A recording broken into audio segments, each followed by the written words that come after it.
Cabinet में 22 agenda के item थे ना। बहुत चीज़ों पे बातें हुई।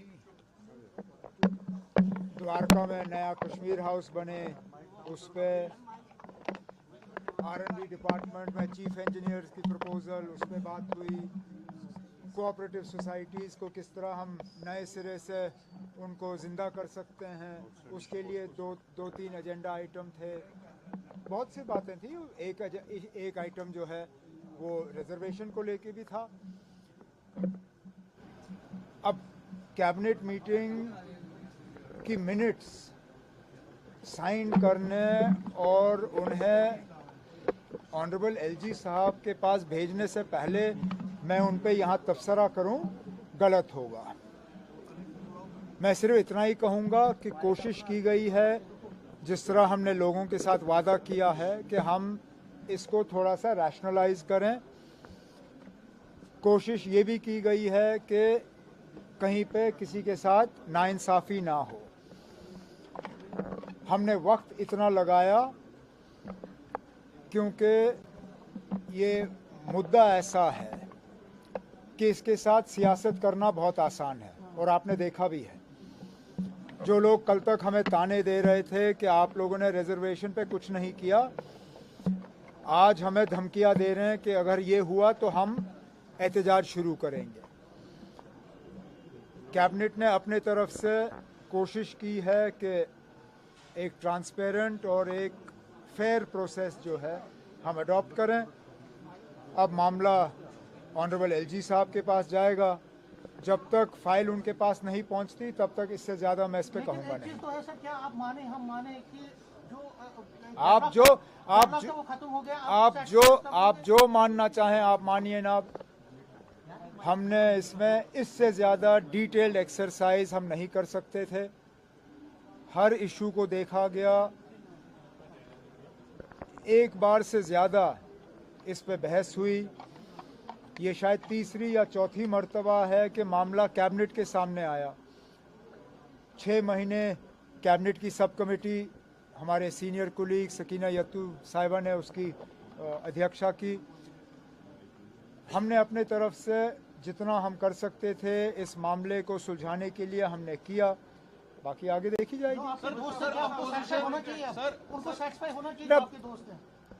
मेरे दोस्त जो हैं, जिन दोस्तों का आप जिक्र कर रहे हो, वो शायद ही किसी चीज़ से सेटिस्फाई हो सकते हैं। ये उनके सेटिस्फैक्शन के लिए हमने नहीं किया।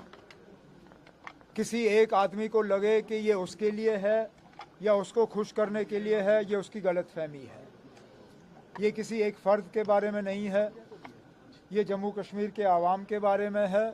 और हमारे तरफ से एक कोशिश कि जो हमने अपने मंशूर में एक और वादा किया था, कम से कम उसको हम मुकम्मल करें। एसआईआर को लेके अपोजिशन का प्रोटेस्ट चल रहा है, क्या कहें एसआईआर?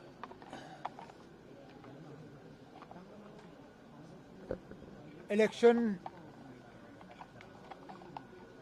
साफ सुथरे हों, ट्रांसपेरेंट हों और किसी को शिकायत की गुंजाइश ना हो, ये इलेक्शन कमीशन की जिम्मेदारी है।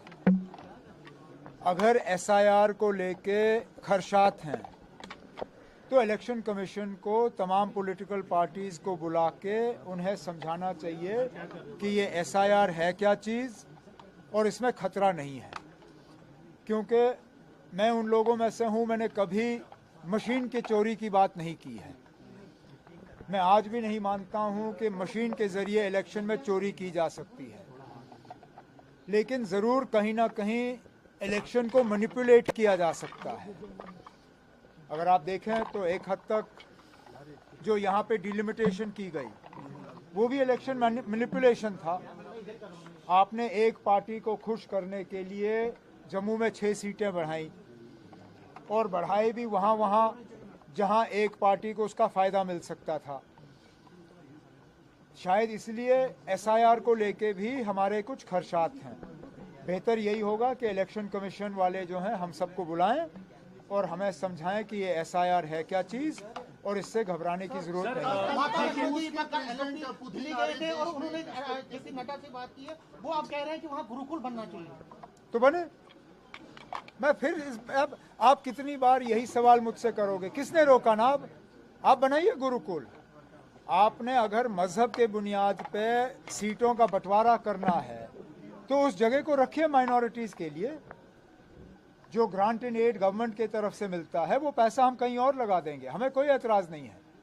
जो जमीन वहां अलॉट की गई उस जमीन की कीमत आप अदा करिए। जो ग्रांट इन एड आपको मिलता है वो लेना बंद करिए। आप अपनी स्टेटस जो है वो चेंज करिए, एक माइनॉरिटी इंस्टीट्यूशन के तौर पे आप आ जाइए।